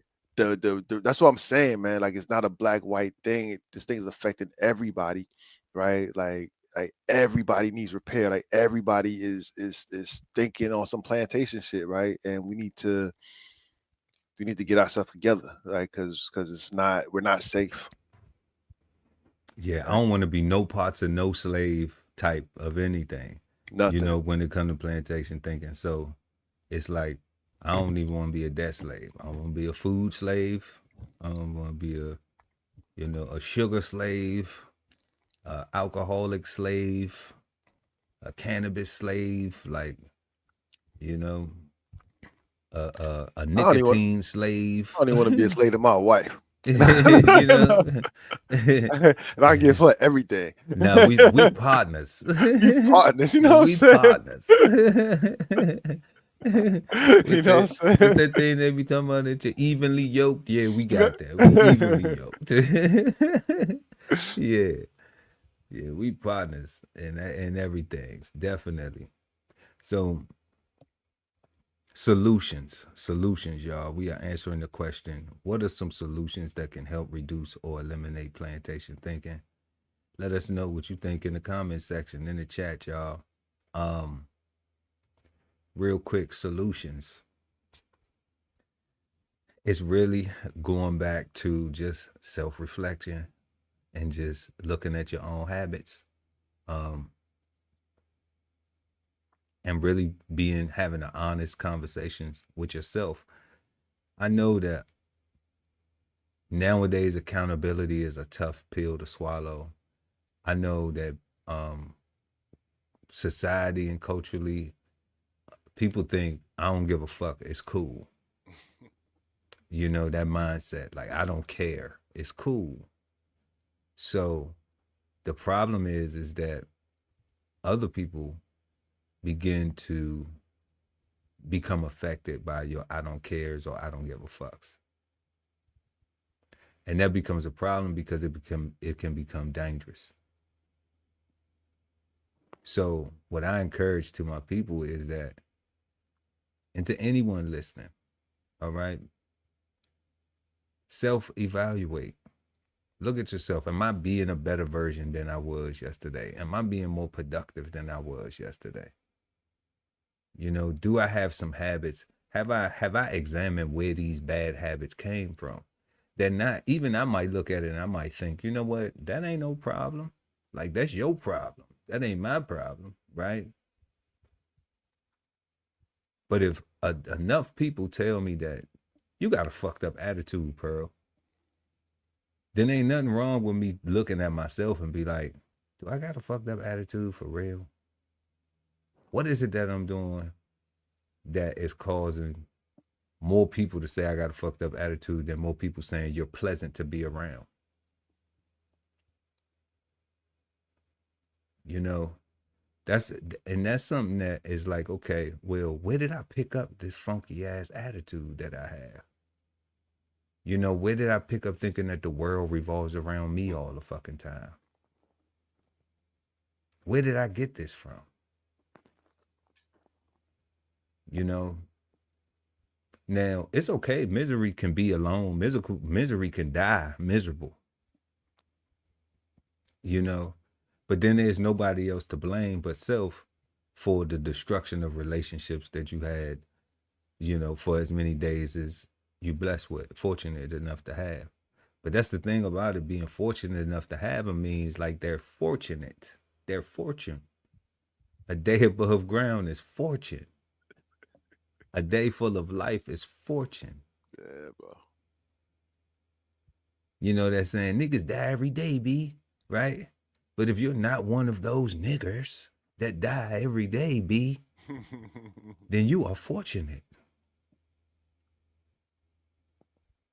You have life. You have the opportunity to do something positive and productive and peaceful and self-improve, working with your family, working with yourself, like we was talking about with the young lady. If I'm in a bad position, I can't help nobody. If I'm messed up, if I'm down bad, I can't help nobody. I can't do nothing for nobody else because I can't even do nothing for myself. So that give, yeah, that's cool if you have it to give. But if you don't, then you need to practice some budget discipline and be mindful. You know, another solution,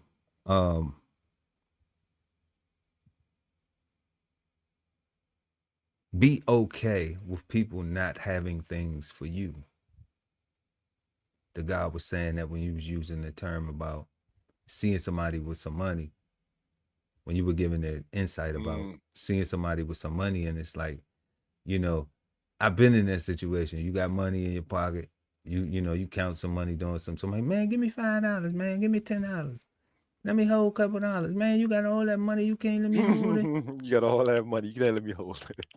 Man, you can't let me get $10. You can't let me get $5, man. I ain't asking for number $5. And you like, God damn. Well, you just want to give a person $5 just to get the fuck out your face. But there is a mindset that people have, you know, not, you know, talking down on the person who got the $5, but there's a mindset that resonates with people that feel that way, because we have begun to lead with this pocket watching thing from the plan that came from plantation thinking, where we both slaves, one got on better clothes than the other one, so they must have this, so they must have that. That's what you said last time, it's them clothes. You know? Yeah. And we have to realize that that is a design to judge a book by its cover. Because you can dress a piece of shit up and it's still a piece of shit.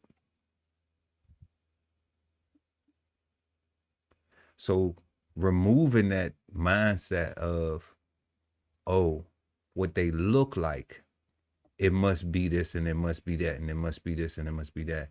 Instead of developing relationships with people, being kind, working together, and then understanding, because you never know, that person may be going through more shit than you going through. They just like to look nice when they leave the house. You don't give a fuck about how you present yourself to the world. And they may be going through way more shit mentally, family-wise, anything, but because this plantation thinking narrative is permeating and continuing to be perpetuated through these narratives of, oh, you have on this, or you drive this, or you live like this, or you must got that, and you must, we're not even people desiring to actually go beyond that and find out what is a person really dealing with. How can, even if they have some things that you desire, that you see and that you desired, like, how can I obtain that? Oh shit, here go the number.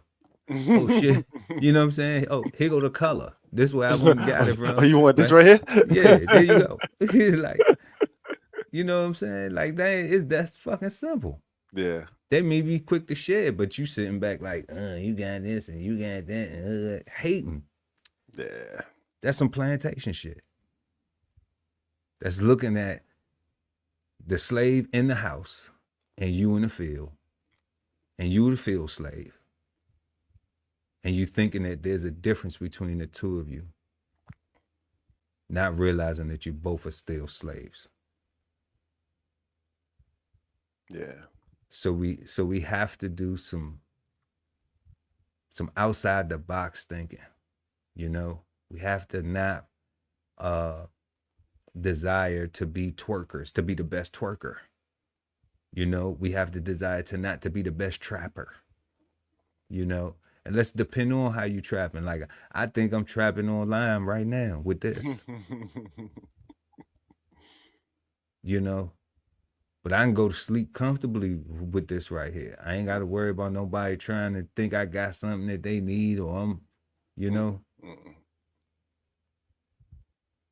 So identify what we doing. Is it everybody selling drugs going to prison? If they not getting killed by their ops. Or they friends. And that's who most of them is. They friends. Yeah. People that they grew up around, people that they associate with, went to school with.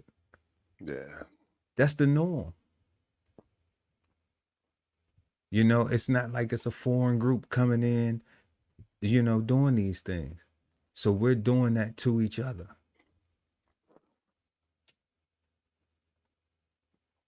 And we have to not promote that. Mothers have to not promote that. Don't let your babies listen to kill this person, kill that person type of music. Fathers, don't promote that shit. Like, or at least filter it. Know the difference. Like, show this person they just a rapper. But now that's so distorted where it's like they rapping about shit that they really doing now. So that's why I'm saying, like, you have to just eliminate that shit. Like, oh, that's what he doing? He probably really doing some shit in the street. Fuck that music. Mm-hmm. Because the influence is going to be so much greater than, in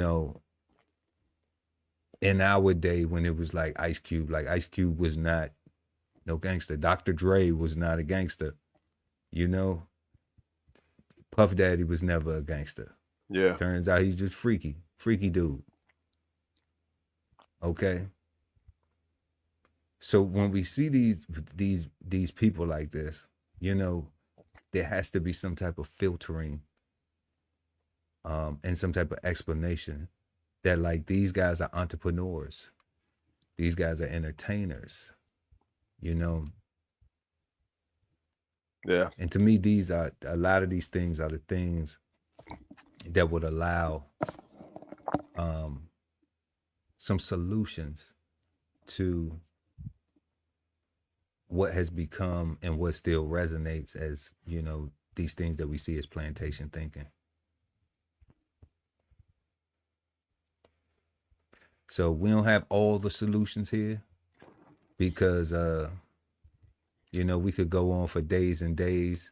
And then a lot of people, you know, are scared to have a conversation, scared to pop out and speak up and say these things because they worried about, you know, how somebody gonna think they racist or think they not racist or all that shit. You know, like, it's not that I don't care what a person's think. I don't have that negative mindset of I don't give a fuck what you think about me type shit. No. If we can't discuss things intellectually and have a conversation, then, you know, I don't desire to have a conversation with you. That's what that is. Yeah, no, I'm good on that. You know, because if you can't see that we all have the same affliction, we all are coming from the same narrative. If you was born in America, then you've grown up with all of these things that have happened to our ancestors, and all of the families that are here have had similar. Everybody got somebody on drugs. Everybody got somebody alcoholics. Everybody got somebody on Section 8 forever. Everybody got somebody on, you know, bullshit time, turn up time. Everybody got twerkers, trappers. Yeah. You know, all the stereotypes.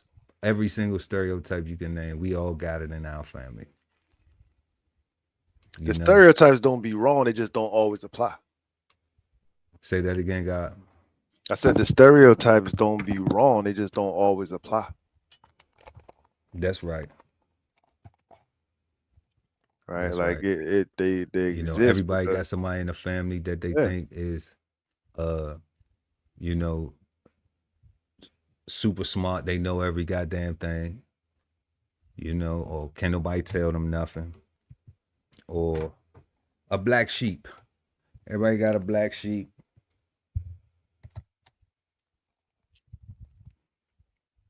You know, we all have things that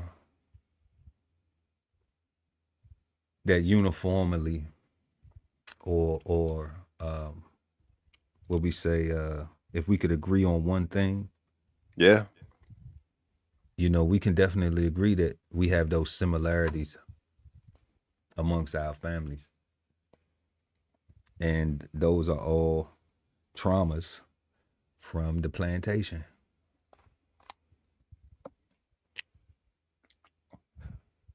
So hopefully everybody got something useful, some benefit out of, you know, tonight's smoke. And we have been smoking on Plantation Thinking. This is part 3 of our 3-part series. And tonight's questions were, does holding on to a victim's mindset help or harm plantation thinking? How does plantation thinking affect the Black family's ability to work together? And what are some solutions that can help reduce or eliminate plantation thinking? We always encourage you and appreciate when you leave us comments in the chat and let us know what you think. And we always respond to it.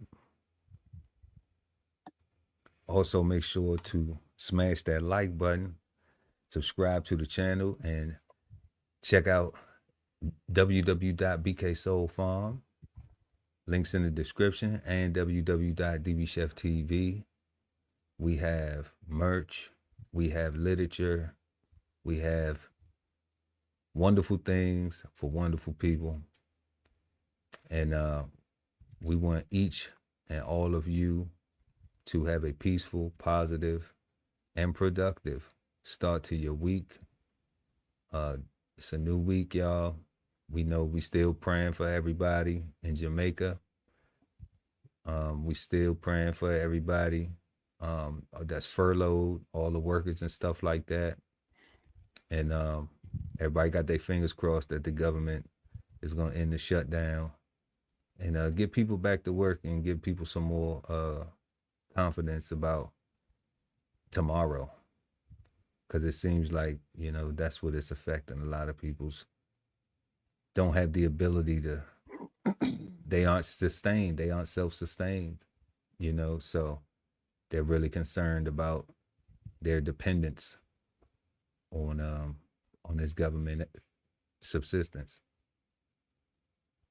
So we will see y'all next time right here on Cigar Sundays Live at 8 p.m. East Coast time with myself, Chef Earl Pearl at DBCHEFTV, and the God Ali Dawood L at BK Soul Farm. And we are the Cigarden Panel.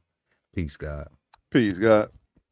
This whole publication is all about going from nowhere to somewhere, right? Being able to stand on something so that you can travel in peace, right? So bksoulfarm.com, 1016 160 self-sustainability.